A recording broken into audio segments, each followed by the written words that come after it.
Hi friends, ఈరోజు నేను ఒక ఇంట్రెస్టింగ్ అండ్ థ్రిల్లింగ్ స్టోరీ చెప్పబోతున్నాను.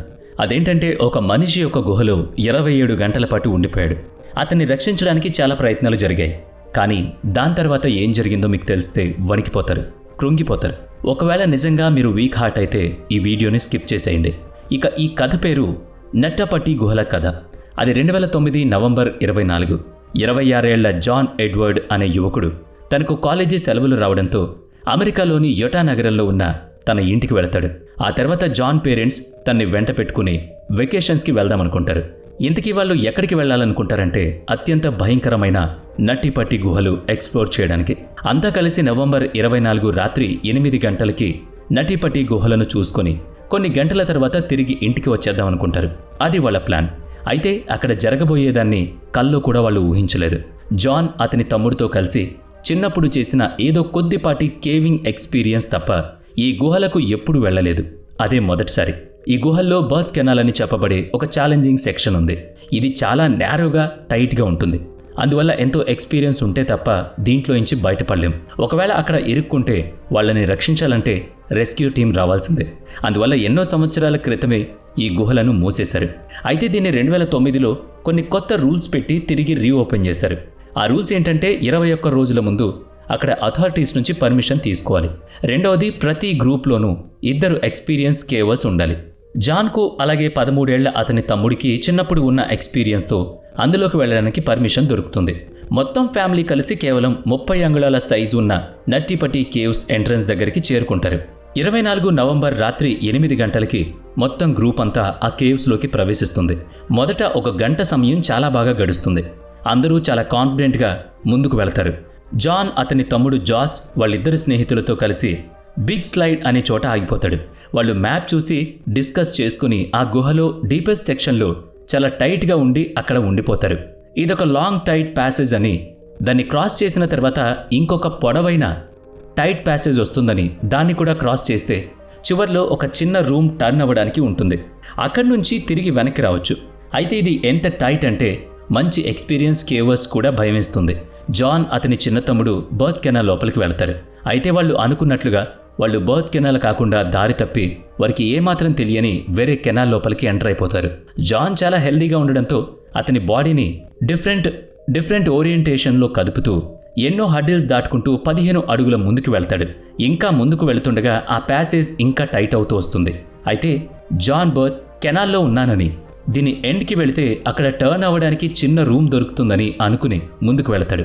5 సంవత్సరాల క్రితం 16 సంవత్సరాల బ్రాక్టర్ అనే యువకుడు ఈ కాక్ స్క్రూ దగ్గర ఇరుక్కుపోయాడు. రెస్క్యూ టీం అతన్ని రక్షించింది. అతని హైట్ 5 feet 7 inches, 63 kgs. అతన్ని రక్షించడానికి 14 గంటల సమయం పట్టింది.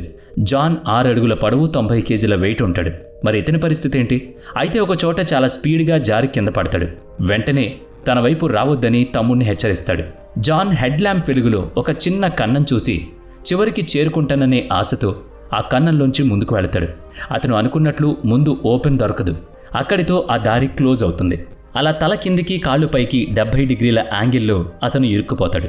అతని ఒక చెయ్యి యూజ్లెస్ పొజిషన్లో, ఇంకొక చెయ్యి చెస్ట్ కింద ఉండిపోతుంది. అక్కడే ఇరుక్కుపోతాడు. గట్టిగా అరిచి అతని తమ్ముడిని పిలుస్తాడు.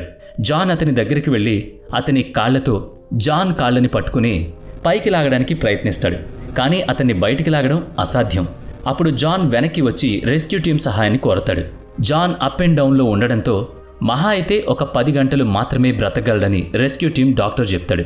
రెస్క్యూ టీంలో మొట్టమొదటిగా 5.3 అడుగుల ఎత్తున్న సూసీ అనే అమ్మాయి తన కాళ్ళకి తాడు కట్టుకుని జాన్ని బయటకు లాగడానికి వెళుతుంది. రాత్రి 12:30 అతన్ని చేరుకుంటుంది. వాళ్ళిద్దరి మధ్య సంభాషణ జరుగుతుంది.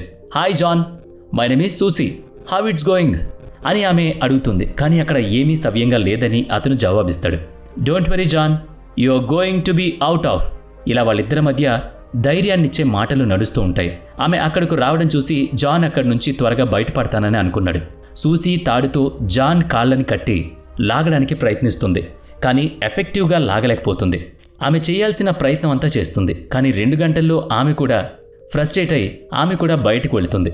ఆమె బయటకు వెళ్ళి డిస్కస్ చేసి పుల్లీ సిస్టమ్ ఇన్స్టాల్ చేసి బయటకు లాగడానికి ప్రయత్నిస్తుంది.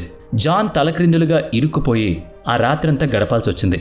90 కిలోల శరీరం గ్రావిటీ పవర్ వల్ల చాలా స్ట్రగుల్ అవుతూ మెల్లమెల్లగా జాన్ శ్వాస తీసుకుంటూ ఉంటాడు.